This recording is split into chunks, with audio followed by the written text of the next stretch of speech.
मुंबई पुणे हा प्रवास आता आणखी सुसाट होतो। या मार्गावरील मिसिंग लिंक सर्वांसाठी खुला होणार आहे। 1 मेला महाराष्ट्र दिनाच्या दिवशी हा मार्ग खुला करण्यात येणार असून त्यामुळे वाहतूक कोंडीतून काहीशी सुटका होईल। मुंबई पुणे प्रवास करताना खोपोली ते खंडाळापर्यंतचा रस्ता धोकादायक वळणांचा आहे। इथं अनेकदा अपघात होतात, शिवाय अनेकदा वाहतूक कोंडी देखील होते।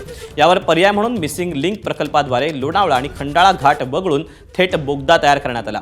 या नव्या मार्गामुळे प्रवाशांना घाटातून प्रवास न करता थेट मिसिंग लिंकचा वापर करता येणार आहे। मुख्यमंत्री देवेंद्र फडणवीस आणि दोन्ही उपमुख्यमंत्र्यांच्या उपस्थितीत हा लोकार्पण सोहळा पार पडेल।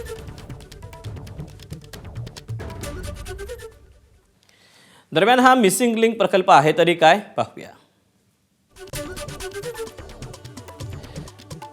मुंबई पुणे एक्सप्रेसवेवर देशातील पहिलाच हा मिसिंग लिंक प्रकल्प आहे। याची एकूण लांबी आहे 13 किलोमीटर इतकी। 2 बोगद्यांपैकी एक बोगदा जगातील सर्वात रुंद बोगदा आहे।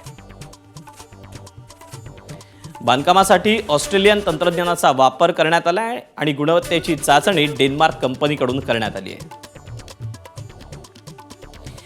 1 मे पासून हा मिसिंग लिंक प्रकल्प खुला झाल्यानंतर एक्सप्रेसवेवरचा प्रवास हा आणखी सुसाट होणार आहे।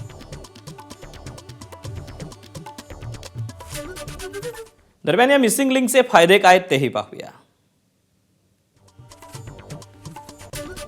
लोणावळा खंडाळा घाटातील अवघड प्रवासाला मिसिंग लिंक हा एक वेगवान पर्याय ठरणार आहे। एक्सप्रेसवेवरील अंतर यामुळे 6 किलोमीटरनं कमी होईल। प्रवासाचा वेळ 30 मिनिटांनी वाचेल। 8 पदरी नियंत्रित मार्ग असल्यानं प्रवास आणखी सुसाट होईल। एबीपी माझा, उघडा डोळे बघा नीट।